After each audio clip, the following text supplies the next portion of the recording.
Greetings, ladies and gentlemen, and welcome to this latest edition of Tales from Outer Space, where I take stories from across the internet and read them for your entertainment. This particular story is called, What Do You Mean Humans Raised Their Ships? Written by Captain Candy. How, in the name of the void, are these human ships so versatile? You know what I mean. A single human ship seems to be able to do everything from battle right up through to colonization and terraforming. How do they do that? Techna, a fusion reaction engineer from the Technocratic Alliance, asked his friend, Clutch, from the Biopurity Alliance. Clutch let out a low, drawn-out laugh when he heard the question. It was one he had wondered himself for years, but the answer had not been what he had expected. Now he had a chance to regale someone else with his wild tale. Well, Techna, I do in fact have an answer for you, but it may not be the one that you quite enjoy. And in fact, if you are anything like me, it will make you rather upset at the blasphemous nature of it. You see, they raise their ships like we in the Biopurity Alliance do. Their ships are both living and not. They raise their ships. What do you mean that the humans raise their ships? They are clearly technologically based, armored titans of unrivaled firepower and sophistication. I've been inside of them. They are the furthest thing from bioships than I could imagine, screamed Techna, now getting his attention of most of the bar. Clutch shook his head slowly and explained in his low, drawling voice. I guess the old bar will get to go into a frenzy. All right, anyone listening, you needn't eavesdrop. Pull up a chair and somebody buy me a drink, something good and strong, and I will tell you the tale. Clutch barely finished the sentence before a strong band of earth-brewed amber liquid was placed in front of him. Seeing this, he smiled and truly started his story. Okay, well, let's start with the basics that everyone here knows. Eventually, a species reaches a point in their technological development where they need to make a choice and specialization. Well, the humans were approaching this point in the early 2020s by their calendar. They were really beginning to understand quantum sciences to a degree where they could finally make the most basic computer systems with it.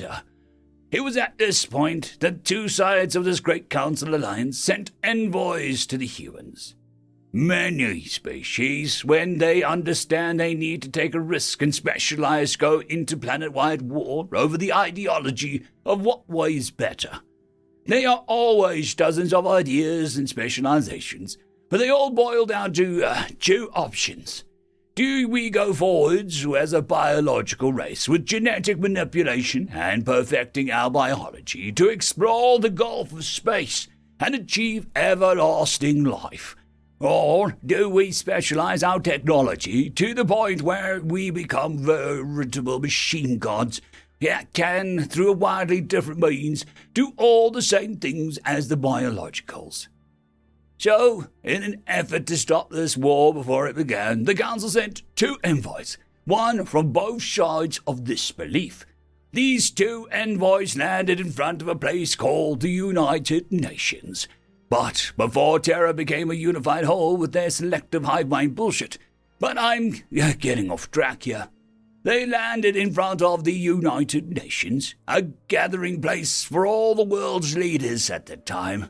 They waited specifically for a meeting to be held so they could show themselves to the entire planet at once. They hijacked Earth's satellites and broadcast it to the whole planet, taking over the telecommunications network as well. Then they strolled in full view of the entire planet.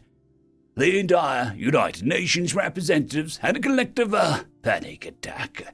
Apparently, the representatives were sent in an understanding that they looked like things from human media and mythology. Unfortunately, the council member who looked into these media sources was lazy. As a result, I'm sure you've all heard of the human first contact incident. The biopurists looked like what the humans call a Yog-Sothoth, and all-seeing multi-dimensional horror from something called a Lovecraft mythos. The technocratic counterpart looked like something the humans called Daleks, a machine race hell-bent on the extermination of every other life form in the universe, thinking themselves absolutely superior. Both of these were things that the humans were in one way or another terrified of. Thank the void that the envoys had a shielding that they did, so even the best human weapons at the time couldn't hurt them. After everyone calmed down and stopped panicking, the biopurist spoke up first. Before anything, he explained that he was an envoy from a council from space and not the Yog-Sothoth creature that they were so all horrified by. And that the technocratic member was not a Dalek. Well, the second part was odd because their species name was literally the Dalek, which raised a lot of questions in a lot of places. Now, once everyone was calm, the biopurist slowly explained that they were from an alien council of species who had made it beyond the bounds of the star. They told the humans why they were chosen to go there, and everyone's panic lessened a great deal. Once the room was finally fully calmed down, the technocratic envoy spoke up and sent out a hologram to the middle of the room. He told them all about how they were on a precipice of a choice, showed footage of thousands of alien wars happening simultaneously, and told the humans how the council didn't wish to see another species go to war over this. That's why they sent an envoy from both sides, to show that two sides worked together and even had strong alliances in the end anyway. And the path didn't really matter at all. It was just a choice. The effect this had was not as we had expected. An impatient member listening in cut Clutch off and asked, "What does that have to do with the human ships? I thought this was about how they raised them or something, despite being clearly technological in nature." Clutch chuckled and continued. The effect was not what we expected. We thought the humans would put it to a vote, and in this they did. But they did not vote for technology or biology. They voted on whether or not to merge the two. Eventually, the vote ended weeks later, and as a result, the humans chose a biotechnocratic system. They decided that they would both perfect their biology and use machines to reinforce it. They called these implants and augments. Now, these aren't unheard of in the technocratic states, but the humans took it to a new height.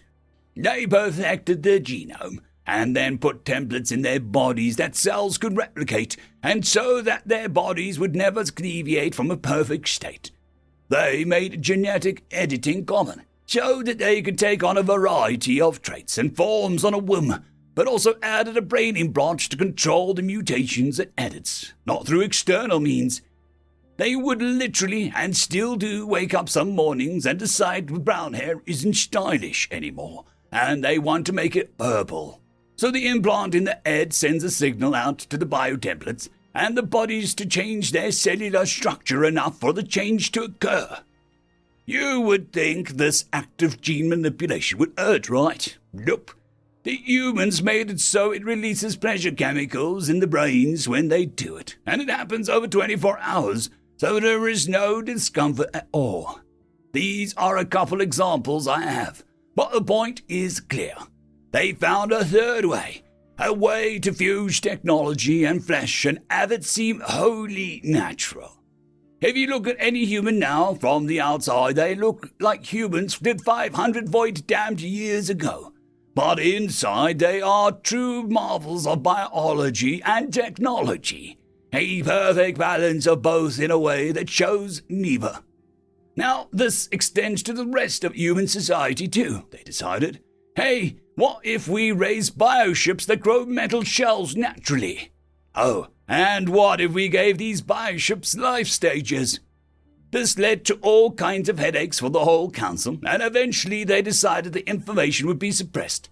Not made classified or anything, just not spread around. Hearing this, the entire bar erupted into cries of outrage and blasphemy, and it seemed like the flash mob might just ignite. Letting out a sigh, Clutch then took in a deep breath and hollered over everyone at a volume that physically shook the whole bar. "Shut the hell up and let me finish!" After the bottles and glasses stopped clanking and everything was dead quiet, he continued. "Now then, like I said, they took this balance of biology and technology to every part of their society. They decided that their spaceships would be life companions to every last human on Earth. They start small and are essentially born at the same time as a human infant is. The ship will accompany the human the whole life. The two of them connected via a brain implants they have.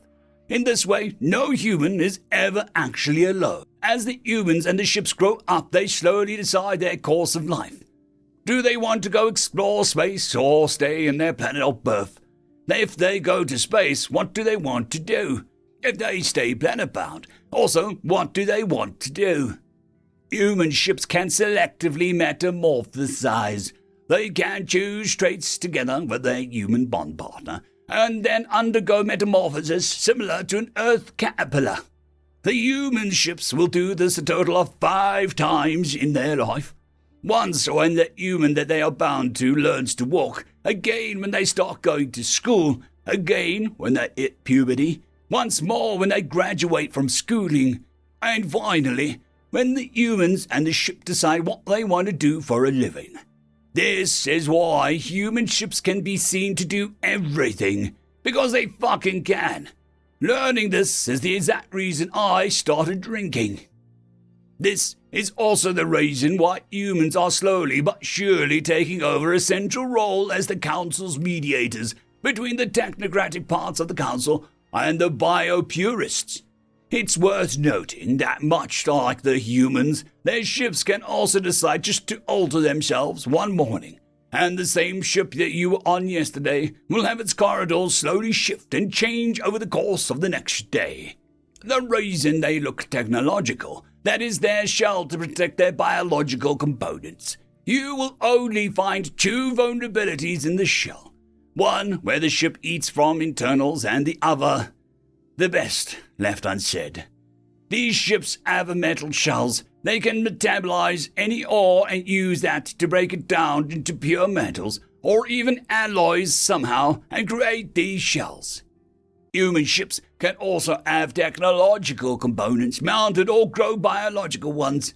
Some human ships have gravimetric weapons or drives, for example, while others have biomissiles made of steel and iron propelled by waste, and slip into 4th-dimensional space through some confoundingly complex biological organ. Unless you atomize both of them, the human and the ship has a neural backup of the other, and they will come back later with a fucking vengeance. End of chapter.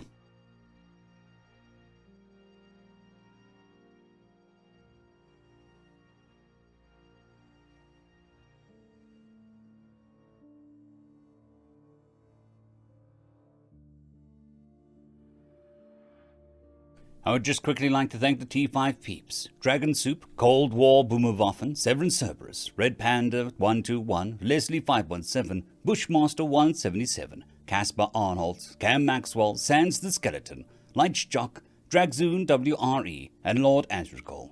Thank you very much.